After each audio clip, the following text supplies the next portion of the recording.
우리 잠언 14장을 오늘 한번 살펴볼 건데요. 잠언은요, 우리가 1장부터 지금까지 쭉 지켜보아온 결과로 하나님을 경외하는 것이 지식의 길이다라고 꾸준히 이야기하고 있습니다. 또 14장은요, 지혜로운 자와 어리석은 자의 차이를 보여주고 있죠. 우리가 지금 얼추 10장에서부터는 계속 지혜로운 자와 어리석은 자의 비유에 대해서 서로 이렇게 대조해서 이야기해주는 이야기가 나옵니다. 그만큼 지혜는 중요하다라는 거예요. 하나님을 섬기고 하나님을 경외하고 하나님의 말씀대로 살아가는 것이 그만큼 중요하다라는 것을 성경 잠언은 우리에게 이야기해주고 있습니다.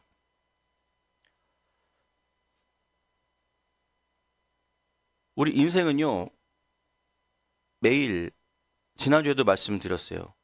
매일 똑같은 매일 선택의 순간을 살아갑니다. 매일 순간의 선택, 매일의 선택이 이루어지면서 그 선택이 나의 삶이 되어져 가고 있습니다. 아침에 일어나서 무엇을 입을까? 입을까? 또 오늘은 무슨 신발을 신지? 또 오늘은 무슨 색 양말을 신을까? 오늘 아침은 뭘 먹고 나가지? 여러 가지를 매일 나도 모르는 순간 내가 결정하는 모든 것들이 나의 선택이 되어진다라는 거죠.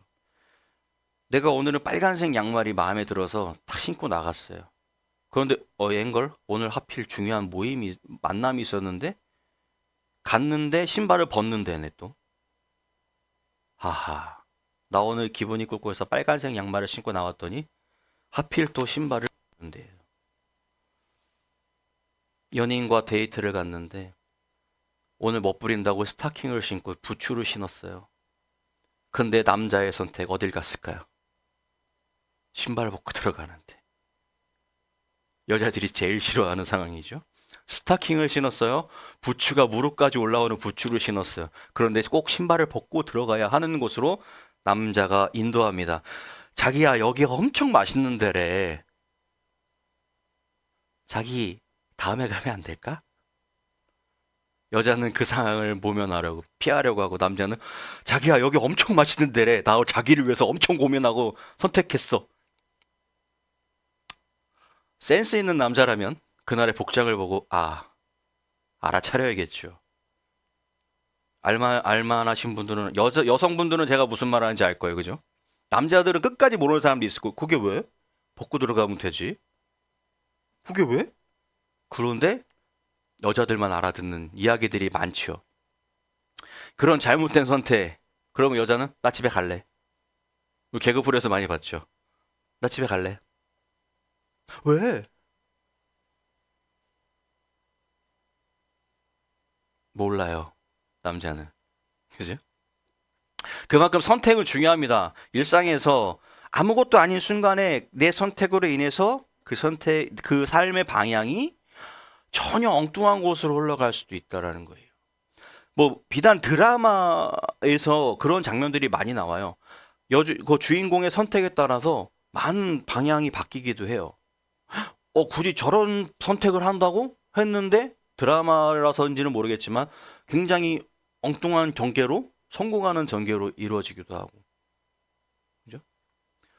매 순간의 선택이 나의 삶을, 나의 인생을, 나의 그 시간들을 좌지우지하고 있다라는 거죠. 하지만 그 모든 선택의 밑바탕에는 한 가지 중요한 방향성이 있어야 됩니다. 제가 불꽃야구를 엄청 좋아하는데요. 그 매주 불꽃야구를 애청하고 있습니다. 광고하는 건 아닙니다. 근데 거기에 박용택 선수가 있어요. 근데 루틴처럼 그 선수가 타석에 들어서면서 하는 행동들이 있습니다. 방향성, 앞에 놓고 방향성, 그리고 이루심이 내 기준으로 오른쪽에 있으면 안 돼요. 좌측으로 가 있어야 하고, 방향성, 뭐 앞에 보고 치고, 이렇게 루틴을 읊으면서 나가요. 근데 거기서 방향성이라는 건 자기가 원하고자 하는 그 방향의 공과 그 방향으로 자기가 때리고자 하는 그 방향을 기억하라는 거예요. 그러면 내가 내 배트의 위치와 나가는 높이와 타격점과 그것들을 종합적으로 머릿속에 그리면서 나간다라는 거죠. 그런데 얼마 전까지 1할을 넘지 못했어요. 10개 중에 1개를 칠까 말까였어요. 15 중에. 근데 요즘은 좀 잘 치고 있어요. 방향성. 내가 어디에 때리느냐에 따라서 그 공이 3루타가 2루타가 1루타가 될 수도 있고 홈런이 될 수도 있고 아니면 잘못된 방향으로 나가 수비에게 막혀 아웃이 될 수도 있는 상황이 될 수 있다는 거죠. 내가 원하는 방향, 내가 하고자 하는 그 방향에 때리는 거, 그것이 그 사람의 아웃 카운트를 왔다 갔다 하는 그 팀의 승리가 왔다 갔다 하게 하는 결정이 되어진다라는 거죠. 나는 지금 지혜로운 길을 걷고 있는가 아니면 어리석은 길을 걷고 있는가라는 것을 우리는 매일 기억해야 합니다. 또 잠언은 이 질문에 대해 아주 분명하게 우리에게 이야기해주고 있습니다. 잠언의 주제는요, 단순한 도덕적 교훈이 아니라고 제가 주일 설교 말씀 시간마다 매번 똑같이 이야기합니다. 왜요? 잠언은 단순한 교훈이 아닙니다. 우리가 예전에 예전에 저희 때는 국민학교였죠. 지금은 도덕 시간이 있는지 모르겠지만 도덕이라는 과목을 배웠습니다. 그런데 그것이 가장 쉬운 과목이었어요. 시험을 보면 항상 90점 이상, 문제없이 100점, 90점 맞을 수 있는 그런 아주 당연한 이야기였습니다. 당연한 것들이었어요. 도덕, 공중도덕, 사람들과 사람과에서 지켜야 될 것, 여기가 뭐 어떻게 해야 됩니까? 이럴 때는 어떻게 해야 됩니까? 아주 단순한 것까지 학교에서 하나하나 다 가르쳐 줬어요. 그래서 이럴 땐 이렇게 해야 되고 저럴 땐 저렇게 해야 되고. 가정 시간에, 가사 시간에 칼질은 레스토랑 가서 칼질은 어떻게 해야 되고 젓가락질은 어떻게 해야 되고 숟가락은 어떻게 잡아야 되고 이런 걸 하나하나 다 알려줬단 말이죠. 사람이 살아갈 수 있는 올바로 살아갈 수 있는 길을 학교에서 교육기관에서 정확하게 알려줘서 그 길을 가게끔 만들어 주었다라는 거죠. 그런데 지금 우리에게 그 방향을 알려줘야 되는 그 기능들이 점점 하나하나 상실되어져 가는 세상에 우리는 살아가고 있다라는 거예요. 학생들이 잘못을 해도 아이들이 잘못을 해도 이제는 얘기할 수 없는 그런 상황들이 됐어요. 지난주에도 말씀드렸지만 아주 중요한 이야기이기 때문에 계속 반복이 되어집니다. 여기서 제 사담을 잠깐 하자면 예전에 제가 이제 그 교회를 그냥 섬기고 있을 때 설교를 들으면 목사님 지난주에 저 얘기 하셨는데 똑같은 얘기 또 하시네? 저거 지난주에도 했던 얘기인데? 그런데 제가 앞에 설교를 하다 보니까요.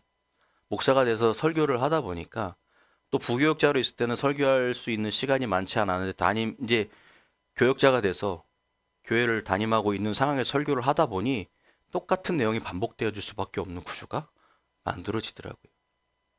그것이 그만큼 중요하다라는 거겠죠. 성경은 하나로 통해진다라는 거겠죠. 여러 권이 있습니다. 39장 27권, 39권 27권, 39, 27 몇 권? 66권, 성경 66권에 공통적으로 이루고자 하는 목표가 있다라는 거죠. 그러니 한 목표를 향해서 66권의 그 모든 책들이 흘러가고 있으면 당연히 어떤 성경을 봐도 목표는 하나로 갈 수밖에 없다라는 거죠. 모든 물이, 강들이, 하천들이 각각 흐르는 것 같지만 결국 하나의 바다로 흘러나가는 것처럼 성경이 여러 가지 창세기부터 요한계시록까지 여러 장의 성경으로 구성되어져 있지만 한 가지로 축약되는 것, 하나님을 경외하는 것과 예수 그리스도를 나의 구주로, 예수 그리스도가 나의 구원자이심, 그것을 목적으로 성경은 쓰여졌다라는 거죠. 모든 하천들이 바다로 흘러가는 것처럼 우리 성경의 모든 맥이 다 하나님을 경외하는 것과 예수 그리스도를 섬기는 것으로 뭉쳐지고 있다라는 겁니다.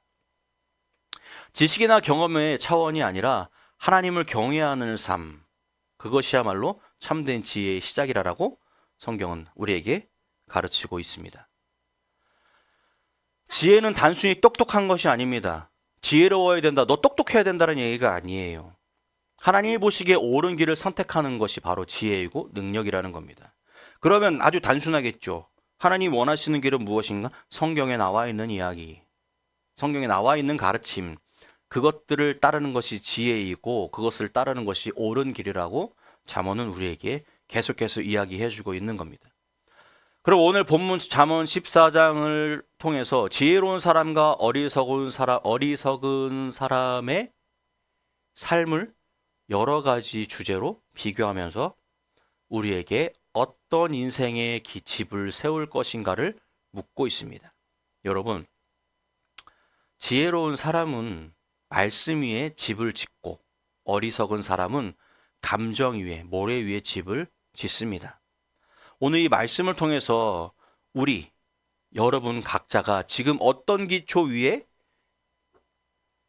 집을 세우고 있는지 점검하면서 하나님께서 주시는 지혜의 길로 돌아가는 은혜가 있기를 바랍니다. 나는 어떤 집을 짓고 있는가?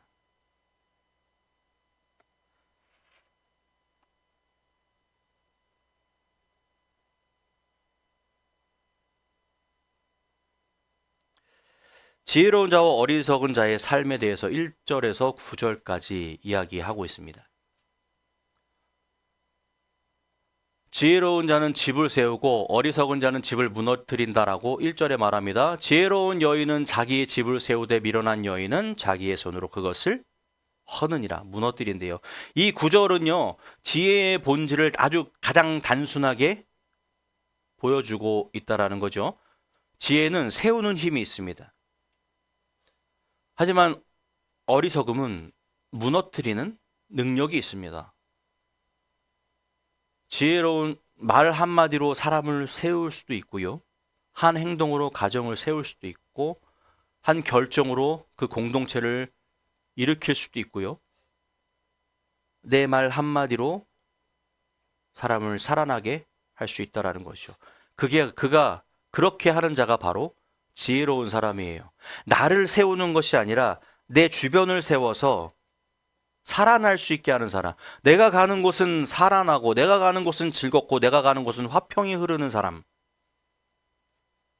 똑똑한 사람이라고 해서 그 모임에 갔을 때 그 모임이 즐거워지는 건 아니죠. 지혜로운 사람은요, 그 상황에 맞춰 내 자신이 아닌 다른 사람들과 함께 어울릴 수 있는 마음, 다른 사람에게 먼저 다가갈 수 있는 지혜. 어떻게 하면 여기서 할 수 있을까? 똑똑하면 어디 가나 대우를 받을 수는 있죠. 똑똑하면 어디 가나 모든 사람들에게 환영을 받을 수는 있어요. 그런데 그 사람이 온전히 그 무리에 어울려서 그 무리를 이끌고 나아가는 리더의 모습은 아니라는 거죠.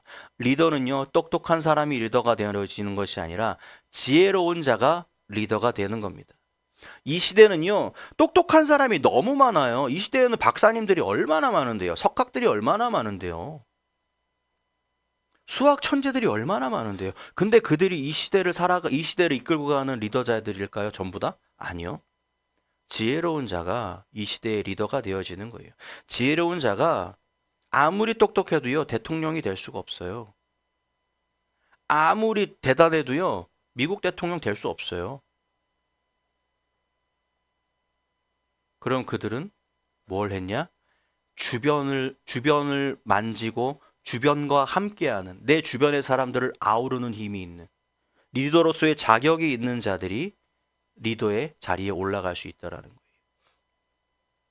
지혜롭지 못하면요, 그냥 똑똑한 거에서 머무는 거예요. 하지만 지혜로운 자는요, 사람들을 이끄는 힘이 있습니다. 사람들을 아우르는 힘이 있어요. 성경은 그런 지혜를 말해주고 있다는 거죠. 감정적으로 반응하고 말로 상처 주고 자기 욕심대로 행동할 때 그 손으로 스스로 집을 허무는 거라고 해요. 말 하나로 내가 살 수도 있고요. 말 하나로 내 삶이 죽음의 길로 걸어갈 수도 있다라는 겁니다. 우리가 지금 이 성경에서 말하고 있는 집은요, 단순히 건물을 의미하는 것이 아닙니다. 우리의 가정이 될 수도 있고요. 우리의 인격, 신앙 공동체의 그 모든 것들을 의미한다라는 거예요. 성경은 단순히 그냥 집으로 표현을 하고 있지만 그 단순히 건물, 우리가 살고 있는 그 집을 표현하는 것이 아니라 내 인격, 내 주변, 내가 속해 있는 공동체, 내가 속해 있는 모임, 내가 속해 있는 직장, 이 모든 것들을 의미하고 있다라는 거예요. 그런 경우 많아요. 작은 회사일수록 사람 하나가 중요하다고, 사람 하나 잘못 들어오면 회사가 퍽 안 좋아지는 경우가 많아요. 한 사람 왔더니 맨날 술 먹고 그 다음날 제껴. 안 나와요. 일 하나 시켜놓으면 완성품보다 불량품이 더 많아. 뭐 맡겨놓으면 제대로 되는 것보다 안 돼서 캔슬하는 게 더 많아요. 그러면 그 상황, 그 집단은 어떻게 될까요? 그 사람 하나로 무너질 수도 있어요. 지혜로운 사람은 시간이 걸려도 말씀 위에 기초를 세우는 사람입니다. 기도하고 기다리고 포기하지 않는 것. 그것이 지혜로운 사람이라는 사실 우리는 기억해야 됩니다. 반면 어리석은 사람은요, 빨리 이루려다가 급하게 무너집니다. 우리가 집을 한 채 지으려면요, 건물이 올라가는 속도는 빨라요. 그런데 그 전에 집을 짓기 위해서 하는 공사, 토목공사라는 거 있어요. 바닥을 다지고, 바닥 지반의 단단함이 어느 정도인지 확인도 해야 되고, 그리고 여기 집을 올렸을 때 그 무게나 그런 것들, 이 집안이 버텨줄 수 있는지 없는지 그런 기초공사를 합니다. 그래서 집안이 약하면 거기다가 큰 말뚝을 박아서 건물이 흔들리지 않도록 깊이 말뚝을 박아서 건물을 세울 수 있는 집안을 만들어요. 토목공사라고 해서 그 시간이 생각보다 오래 걸려요. 그런데 이것이 별로 필요 없다라고 생각해서 대충 하고 넘어간다 그러면 어떻게 될까요? 그 아파트는 당장은 멋있게 세워질지 모르지만 점차 그 밑에서부터 균열이 일어난다라는 거예요. 탄탄한 집안 위에 세우지 않은 건물은 어느 순간 무너져 내리고 있다라는 거죠. 육안으로 확 무너져 내리는 것이 보이는 것은 아니지만 점점 그 건물은 기울고 부서지고 무너지고 있다라는 거죠. 하지만 단단한 토지 위에 단단한 반석 위에 세운 집은 무너지지 않는다라는 거예요. 성경은 말합니다. 그 지혜로운 자는 말씀 위에 집을 짓는 자예요. 말씀을 토대로 내 삶을 방향을 정하는 자가 반석 위에 집을 짓는 자와 같다라고 성경은 이야기하고 있는 겁니다. 그게 뭐 어려운가? 어려워요. 아무것도 아닌 것 같지만 내가 예수를 믿고 하나님을 믿고 살아가면서 내 모든 삶들이 예수님의 뜻대로 하나님의 뜻대로 움직인다라고 생각하고 있지만 결국 나는 내 뜻대로 내 방향대로 살아가는 삶을 살아가고 있는 사람이 더 많다라는 겁니다. 내 말과 태도는요, 가정을 세우기도 하고요, 무너뜨리기도 합니다. 여러분은 가정과 삶에 어떤 집을 세우고 계십니까? 말씀 위에 서 계십니까? 아니면 감정 위에 서 계십니까? 하나님께서 세우시는 집은 사랑과 진리의 기초 위에 서 있습니다.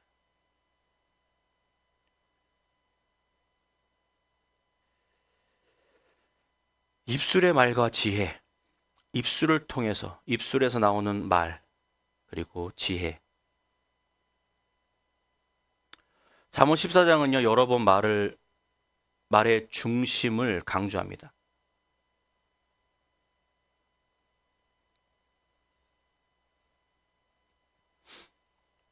3절은 이렇게 말합니다. 미련한 자의 입은 교만하여 자기를 매질하거니와 지혜로운 자의 입술은 자기를 보존하느니라. 지혜로운 사람은요, 말로 자신을 보호하지만 어리석은 사람은 말로 자신을 해칩니다. 무슨 말일까요? 우리가 무심코 내뱉은 말 한마디가 사람의 마음을 무너뜨릴 수도 있고 하나님의 사랑을 드러낼 수도 있습니다. 가정에서, 교회에서, 또 직장에서 지혜로운 사람들은요, 듣는 말을 더 많이 하고 어리석은 사람은 내뱉는 말을 더 많이 합니다. 지혜로운 사람은요, 듣는 말을 많이 한다라는 건 많이 듣는다는 얘기겠죠. 어리석은 자는요, 내가 말하고 싶어 해요. 내가 무조건 말해야 돼요. 내 말이 무조건 맞아요. 어리석다라는 겁니다. 상대방의 생각을 헤아리지 않고 상대방이 무슨 생각, 무슨 말을 할지도 모르면서 무조건 내 의견부터 말하는 것 자체가 나에 대해서 상대방으로 하여금 허물어지게 하고 있다라는 거예요.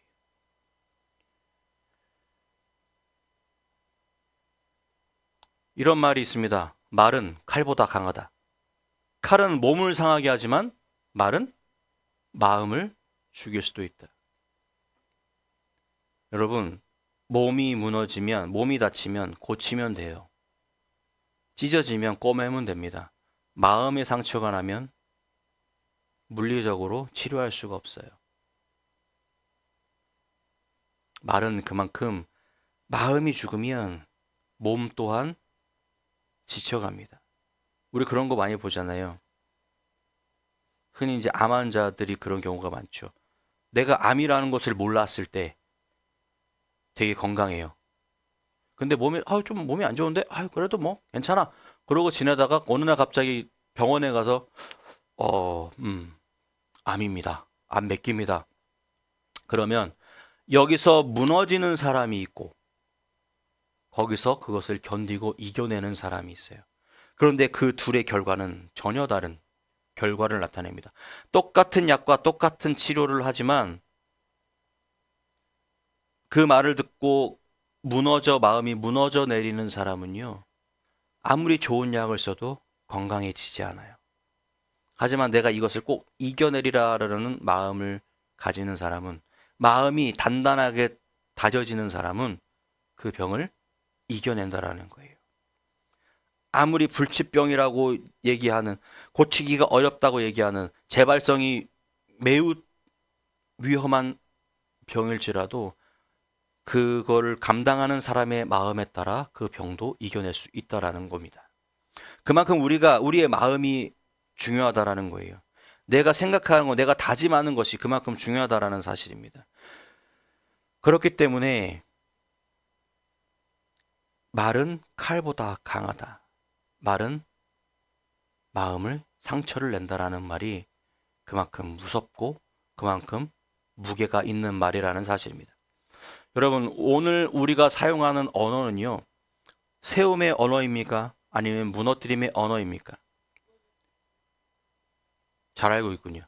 비판과 불평이 아니라 위로와 격려의 언어가 우리 입술에 있기를 축복합니다. 우리의 말은요, 어떤 말이 돼야 돼요? 세움의 언어가 돼야 됩니다. 상대방을 세워줄 수 있는 말을 해야 하고요. 상대방을 살릴 수 있는 말을 하시는 여러분 되기를 축복합니다.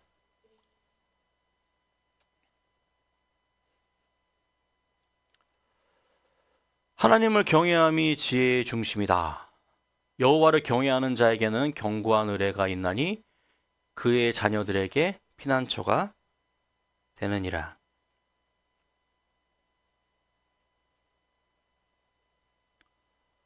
여호와를 경외하는 것은요, 생명의 삶이라 사망의 그물에서 벗어나게 하느니라 라고 이야기하고 있습니다.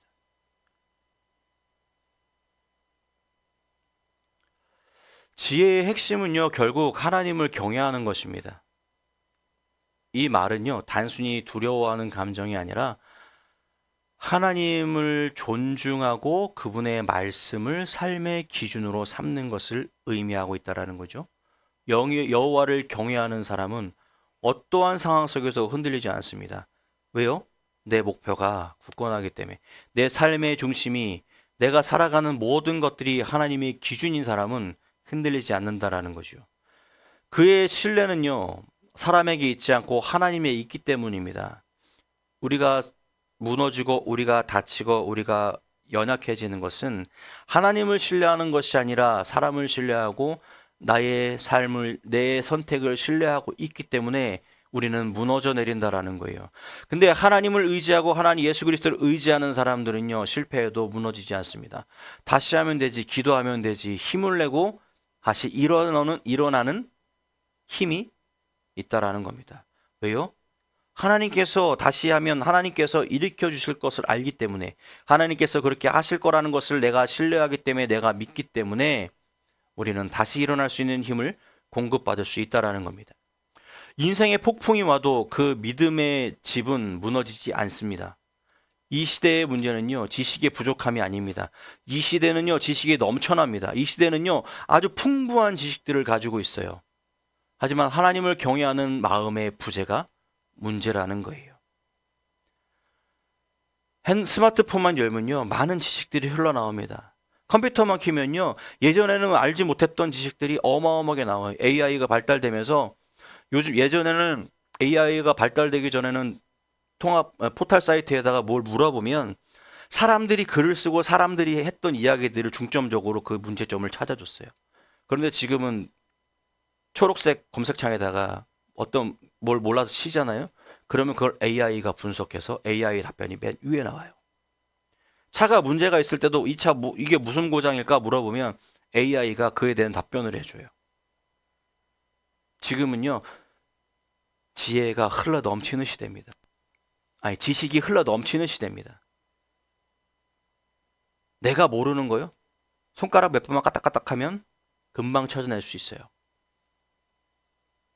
그런데 중요한 건 그 풍요로운 지식 속에서 하나님을 경외하는 마음에 부재가 일어나고 있다는 겁니다. 왜? 내가 생각해서 내가 해보니까 되거든요. 해결이 되거든요. 예전에 그런 해결책을 모르던 우리가 뭘 했어요? 무조건 하나님 붙들고 기도하는 것밖에 방법이 없었어요. 이거 어떻게 해결하지? 고민될 때 교회 가서 무릎 꿇고 새벽에 목사님 붙들고 기도하는 것밖에 없었어요. 목사님 이거 안 돼요. 이거 기도해 주세요. 이거 상황이 너무 어려워요. 목사님 기도해 주세요. 그런데 지금은 AI야 이거 어떻게 해야 되지? AI야 이 문제는 어떻게 해결할 수 있을까? 챗 GPT 이건 어떻게 해결해야 하지? 지식이 풍부해질수록 지혜를 찾는 하나님을 찾는 발걸음, 목소리, 매달림은 점점 소멸되어져 가고 있다라는 사실입니다. 신앙생활을 하면서도 두려움과 불안이 가득한 거죠. 여러분, 하나님을 경외하는 사람은요, 언제나 피난처를 찾습니다. 그 피난처가 바로 하나님 자신이기 때문에 하나님을 찾는 우리는, 하나님을 경외하는 자는 매일 순간 피난처에 거한다라는 거예요. 왜요? 피난처는 뭡니까? 우리가 흔히 하는 대피소. 핵폭탄이 떨어졌을 때 대피하는 거. 뭐 경보가 울리면 피하는 곳, 대피소. 피하는 것, 나의 위험을 안전하게 지켜줄 수 있는 것.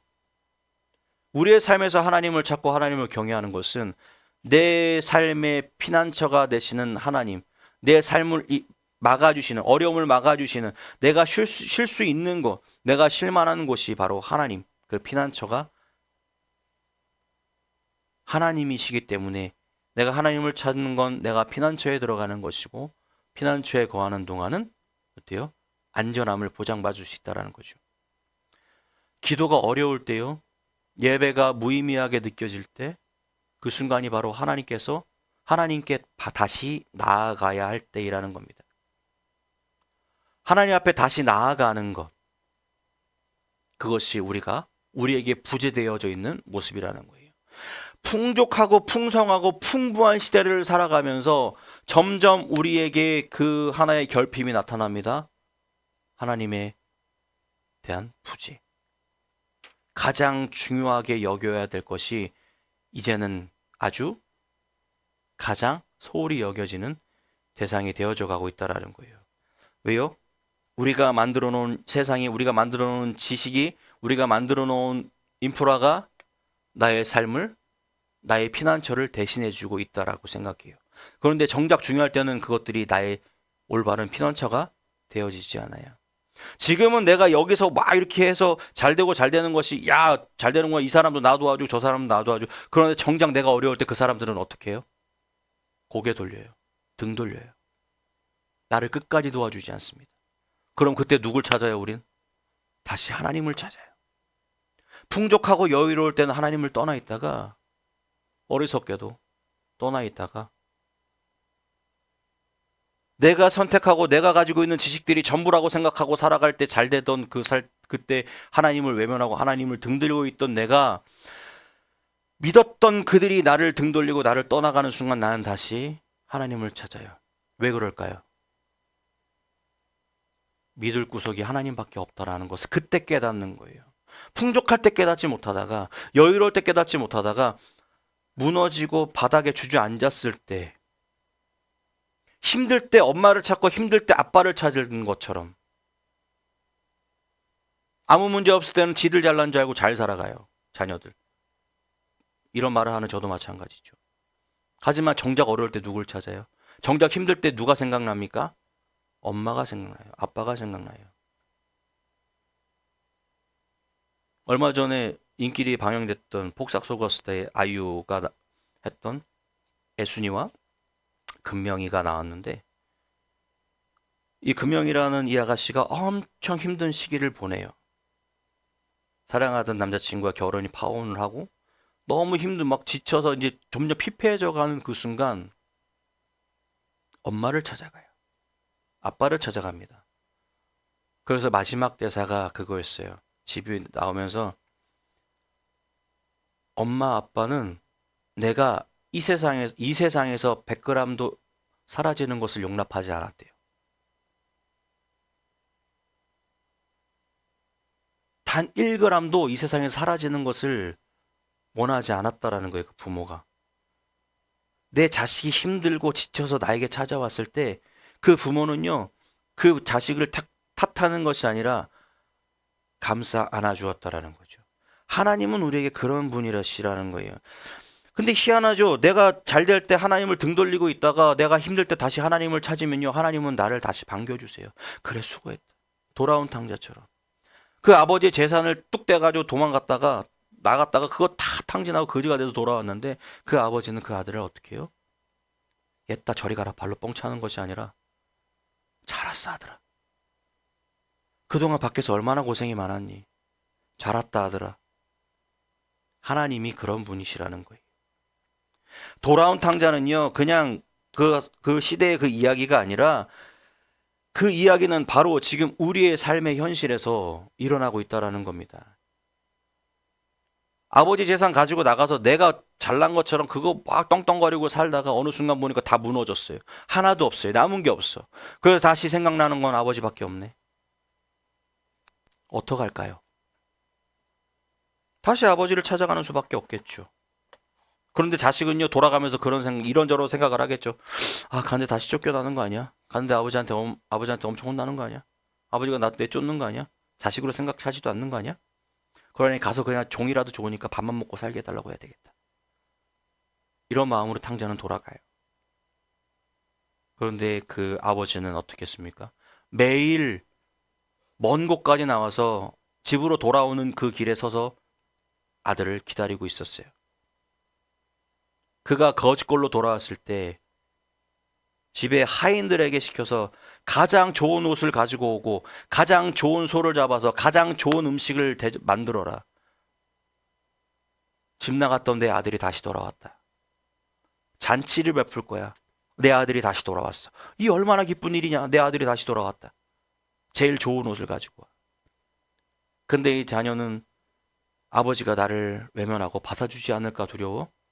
하인도 좋으니 노예도 종이라도 좋으니 밥이라도 먹게 해달라고 부탁해봐야지 하고 왔는데, 아버지는 그런 마음이 아니라 죽었던 아들이 다시 살아온 마음이었다라는 거죠. 하나님을 신뢰하고 하나님을 경외한다라는 것이 바로 그겁니다. 완전히 안전한 나의 피난처, 완전히 나에게 완전히 나에게 모든 것을 베풀어주는 피난처. 그런 하나님을 경외하시기 바랍니다.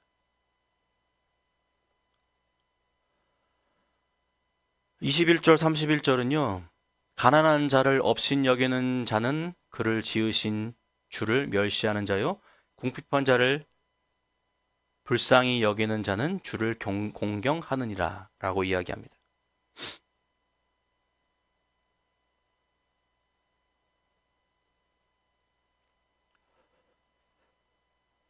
잠언은요,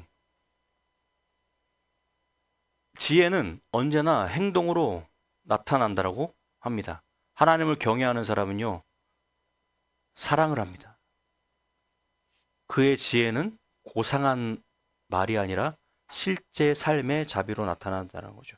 지혜로운 사람은 말만 뻔지르르한 것이 아니라 손수 그 사람의 삶으로 보여준다라는 거죠. 하나님을 사랑하는 사람은 정직하게 살아갑니다. 거짓으로 얻은 이익은 잠깐의 성공처럼 보이지만 결국 하나님 앞에 무너진다라는 겁니다. 이것도 요 앞전 잠언 할 때 말씀드렸죠.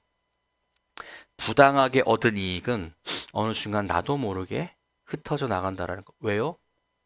소중히 여기질 않기 때문이에요. 내가 열심히 일을 해서 부지런히 일을 해서 모은 돈은요. 너무 쓰기가 아까워요. 그런데 길 가다가 봤는데 10만 원짜리 하나를 탁 주웠어. 어때요? 10만 원 생겼네? 맛있는 거 사 먹고. 이거 필요한데 이것도 사고. 막 쓴다라는 거예요. 자녀들이 용돈을 받아요. 엄마 3만 원만 주세요. 엄마 2만 원만 주세요. 아무렇지도 않게 얘기해요. 근데 부모들은, 엄마들은 이런 얘기하는 엄마들이 있어요. 너 그거 2만 원 벌려면 아빠가 가서 얼마큼 밖에서 일해야 되는 줄 알아? 2만 원을 벌려면 지금 한 시간에 얼마죠? 10,000원 조금 넘죠.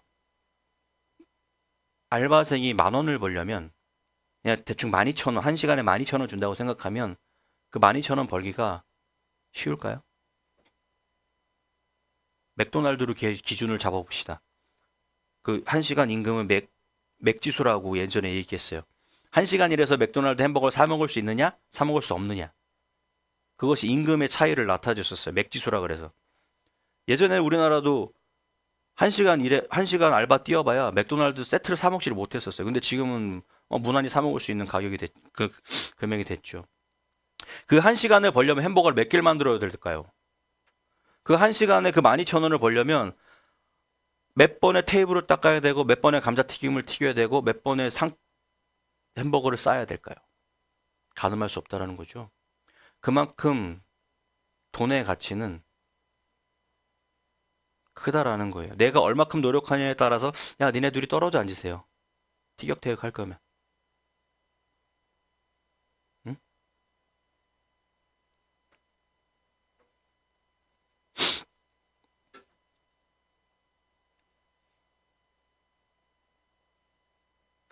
내가 열심히 해서 버는 것만큼 중요한 건 없다라는 거죠. 내가 열심히 한 만큼 얻어지는 그것은 함부로 쓰여지는 것이 아니라 소중히 여겨진다라는 거. 하지만 쉽게 얻은 것은 쉽게 없어진다라는 겁니다. 오늘 세상은요, 똑똑한 사람을 칭찬하지만 하나님은 정직한 사람을 기뻐하십니다. 세상은요, 똑똑한 사람을 좋아해요. 하지만 하나님은 정직한 사람을 좋아하신답니다. 그런데 이 세상은요, 정직하면 바보가 되는 경우도 있어요. 솔직하면 바보가 되고 사람들의 흉이 되어지는 경우가 있어요. 너무 아이러니하죠. 그 상황을 잘 적절히 거짓과 이것들을 섞어서 넘어가는 사람이 똑똑하다라고 이 세상은 이야기하고 있어요. 저 사람이 똑똑한 거지, 저 사람이 현명한 거지. 그 상황엔 이렇게 했어야지. 아무리 그랬어도 이렇게 했어야지. 그렇게 해야지 현명한 거지, 똑똑한 거지. 이렇게 되어지는 세상이 되었다라는 거예요. 내가 잘못을 했더라도 그것이 내 잘못이 아닌 것처럼 넘어가는 것이 현명하고 똑똑한 세상이 되어져 버렸다라는 거예요. 하지만 하나님은요, 그런 사람을 똑똑한 지혜롭다고 하는 것이 아니라 하나님은 정직한 사람을 기뻐하신다라는 겁니다. 어떠한 상황에서도 내가 이 궁지에서 빠져나가기 위해서 하는 그런 헛된 말들이 아니라 내가 비록 이 상황에서 내가 이렇게 하면 혼나겠지, 이렇게 되겠지라는 상황 속에서도 온전히 정직한 자가 하나님이 기뻐하는 자다라는 겁니다. 정직함은요, 세상에서 손해보는 것, 손해처럼 보여요. 정직함은요, 다른 사람들이 나를 무시하는 것 같아요. 손해보는 것 같습니다. 그것이 근데 그 정직함이요, 영원한 복의 기초가 되어진다라는 겁니다.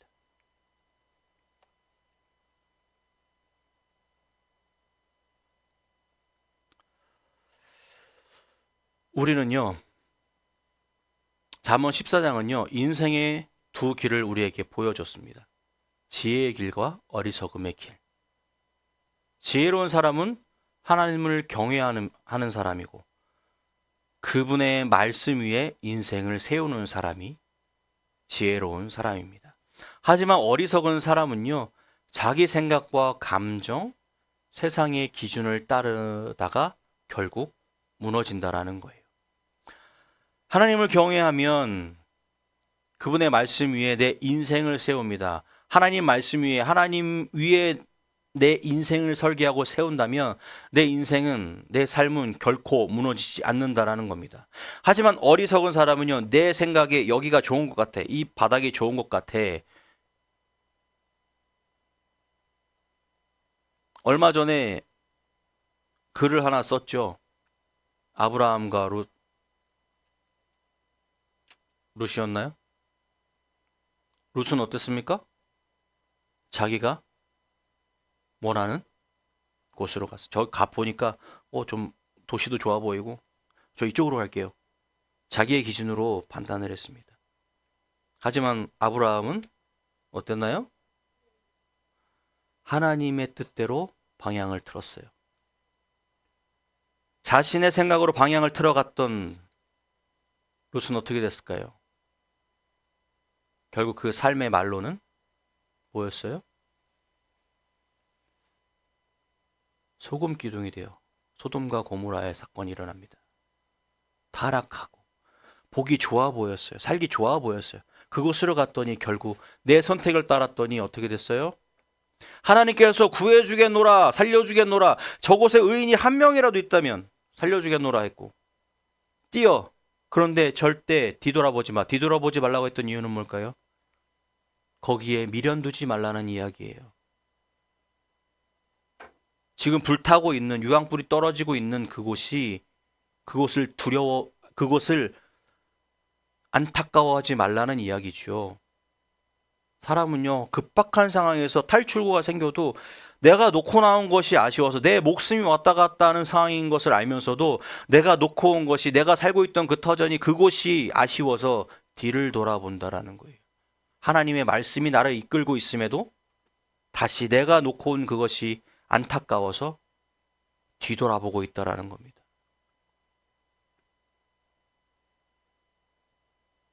하지만 결국 뒤를 돌아보게 되었고 소금 기둥이 되어졌죠.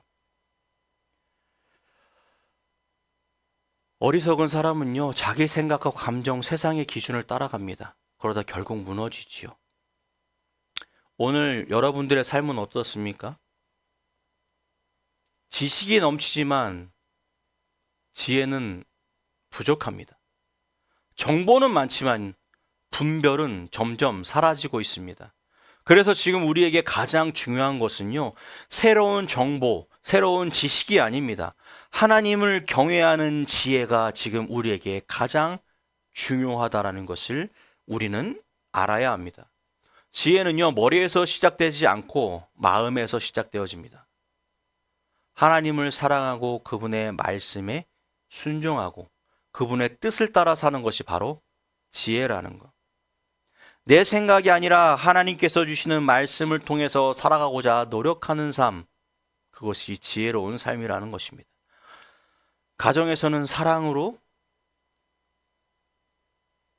세우는 지혜, 또 직장이나 학교에서는 정직으로 빛나는 지혜, 또 교회에서는 서로 겸손하고 섬기는 지혜가 필요하다라는 것입니다. 오늘 이 말씀을 들은 우리 모두가 이렇게 고백하기를 원합니다. 한번 따라해 보실까요? 주님, 제게 지혜를 주옵소서. 제 마음을 새롭게 하시고 제 발걸음을 바른 길로 인도하소서. 이 고백이 우리의 삶의 고백이 되어지기를 원합니다. 하나님께서 주시는 지혜는요, 우리의 가정을 회복시키십니다. 또 우리의 공동체를 새롭게 하시고 또 세상을 변화시키는 능력이 될 것입니다. 오늘 이후에 우리의 중심이 내 생각, 내 기준이 아니라 하나님의 말씀이 되기를 원합니다. 그 지혜의 길을 따라 담대히 걸어가는 여러분 되시기를 주의 이름으로 축복합니다.